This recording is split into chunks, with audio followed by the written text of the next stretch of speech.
السلام علیکم ورحمۃ اللہ وبرکاتہ۔ بہت ساری دعاؤں کے ساتھ امید کرتی ہوں کہ سب خیریت سے ہوں گے۔ آج جمعہ کا دن ہے تو میں آپ لوگوں سے ایک چھوٹی سی دعا شیئر کرنا چاہتی ہوں۔ حضور پاک صلی اللہ علیہ وآلہ وسلم نے ارشاد فرمایا کہ جب کوئی بندہ یا بندی بیمار پڑتا ہے تو اللہ سبحانہ و تعالیٰ ایک فرشتے کو اس کے پاس بھیجتے ہیں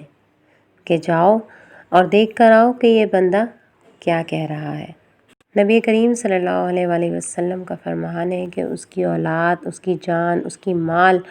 یہاں تک کہ اس پہ بھی کوئی مشکل یا تکلیف آتی ہے تو وہ فرشتے آتے ہیں اور وہ دیکھتے ہیں۔ پھر جب وہ فرشتے اللہ سبحانہ و تعالیٰ کے پاس واپس جاتے ہیں تو اللہ سبحانہ و تعالیٰ ان سے پوچھتا ہے، دریافت کرتا ہے، حالانکہ اللہ سبحانہ و تعالیٰ تو سب جانتے ہیں، صرف اس لیے کہ یہ سب باتیں ہم تک پہنچیں۔ اللہ سبحانہ و تعالیٰ فرماتے ہیں کہ میرا بندہ کیا کہہ رہا تھا۔ اگر وہ بندہ تکلیف میں شکوہ شکایت کرتا ہے، روتا پیٹتا ہے یا کچھ غلط الفاظ اپنی زبان سے نکلتا ہے تو بات تو پھر وہیں پر ہی پاک فرماتے ہیں کہ بس یہیں پہ چھوڑ دو اس بات کو۔ اور اگر فرشتے یہ کہتے ہیں کہ اللہ سبحانہ و تعالیٰ وہ اتنی تکلیف میں بھی تیری حمد بیان کر رہا تھا، یعنی تعریف بیان کر رہا تھا اور اس میں بھی شکر ادا کر رہا تھا، یعنی اتنی تکلیف میں بھی، تو اللہ سبحانہ و تعالیٰ خوش ہو کے یہ فرماتے ہیں، تو اللہ سبحانہ و تعالیٰ فرماتے ہیں کہ جو بیماری میں نے اس کو ڈالا ہے، جب میں اس کو شفایات کروں گا تو اس سے بہتر اس کو خون اور گوشت پوشت عطا فرماؤں گا، اور جب اس کو بیماری سے شفا یاب کروں گا تو اس کا کوئی گناہ اس کے وجود میں باقی نہیں رہے گا، اور اگر اس بیماری میں وہ اس دنیا سے چلا گیا، یعنی اللہ سبحانہ و تعالیٰ کے پاس آ گیا تو وہ بخشایا ہوگا، یعنی سارے گناہ اس سے اللہ سبحانہ و تعالیٰ دور کر دیں گے۔ تو اس سے بڑھ کے ہمارے لیے کیا نعمت ہوگی۔ اور زندگی میں دکھ تکلیف اور اس طریقے کی بیماری یا پریشانی کوئی بھی ہماری زندگی میں آئے تو ہمیں چاہیے کہ ہم اللہ کے پیارے جو بندے ہیں ان کو یاد کریں، صحابہ کرام کو یاد کریں، کیونکہ جو یہ دعا ہے خاص جس کا میں نے ذکر کیا ہے وہ خاص حضرت ایوب علیہ السلام کی ہے، جو حضرت اسحاق علیہ السلام کی اولاد میں سے ہیں، جن کو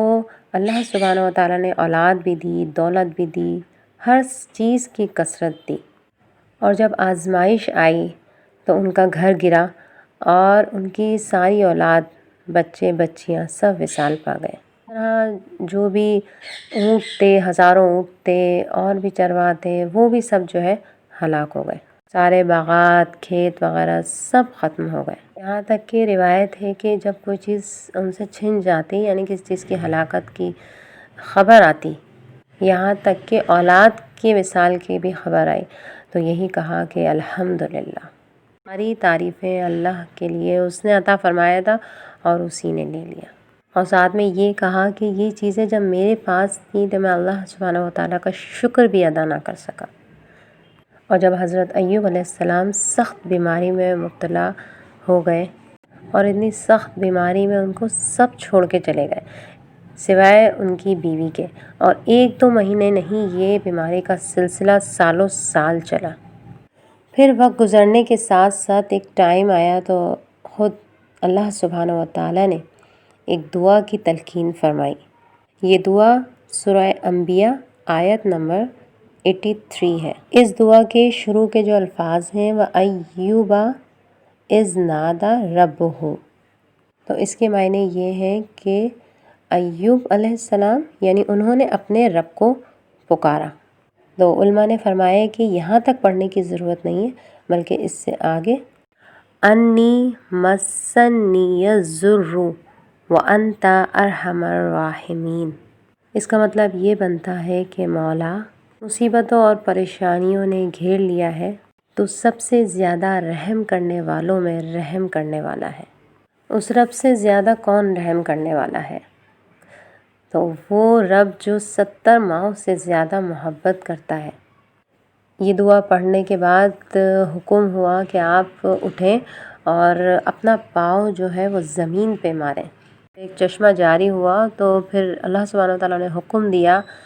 کہ اس سے آپ غسل فرمائیے. ان کی ظاہری جتنی بھی بیماریاں تھیں باطنی سب دور ہو گئیں. اللہ سبحانہ وتعالیٰ نے ارشاد فرمایا کہ اس کے صبر اور شکر کی وجہ سے اللہ سبحانہ وتعالیٰ نے حضرت ایوب علیہ السلام کو وہ سب چیزیں دوبارہ سے عطا فرمائی. اولاد بھی عطا فرما دی، جان و مال کی جو تکلیف ہوئی، جسم کی جو بیماری تھی، یہاں تک کہ مویشی، ہر چیز اس سے بڑھ کر اللہ سبحانہ وتعالیٰ نے عطا فرما دیا. یہاں تک کہ ایک روایت میں ہے کہ آپ کی جو زوجہ یعنی بیوی تھیں ان کو دوبارہ سے جوان کر دیا گیا. علماء کرام نے لکھا ہے کہ اس دعا کو نماز کی پابندی کے ساتھ پڑھیں تو جس طرح کی بھی مشکل میں تکلیف میں ہوں گے تو اللہ سبحانہ وتعالیٰ آسانی فرمائیں گے. یہ ایک چھوٹی سی دعا تھی جو میں آپ سب لوگوں سے شیئر کرنا چاہتی تھی، اور اپنی لائف میں بھی میرا یہ ایکسپیرینس رہا کہ جب مجھے تکلیف آئی تو میں نے اس دعا کی تلاوت کی، اور ساتھ میں یہ کہ ہمیں اللہ سبحانہ وتعالیٰ کا کتنی بھی تکلیف ہو لیکن شکر ادا کرنا چاہیے، کیونکہ ہم خوشی میں تو اللہ کا شکر ادا کرتے ہیں لیکن جب سخت سے سخت تکلیف میں بھی ہوں تب بھی اس رب کا شکر ادا کرنا چاہیے. اللہ سبحانہ وتعالیٰ کی جو پیاروں کے واقعات ہیں جب ان کو ہم سنتے ہیں، دیکھتے ہیں، پڑھتے ہیں،